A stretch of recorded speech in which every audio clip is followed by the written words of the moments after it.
Hi, What Ashna. happened is, it just happened with me right now. Like my mixture grinder, which was not working since 2 days, it was making weird sounds and it was giving a spark inside. I thought it might just burst out. So I thought I'd take it for repair, Oh, but then I was like tensed. I didn't knew where to give because I don't know this place very well where I'm staying.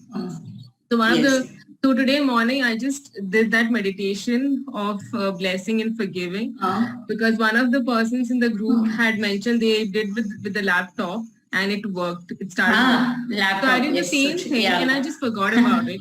And I took the laptop and one of the shopkeepers from where I buy groceries every day, he suggested me one place. He told me you just take Oh, it to that person and see what happens. When I took it to that person, it was working completely fine. There was no noise, there was no spark, there was nothing wrong with it.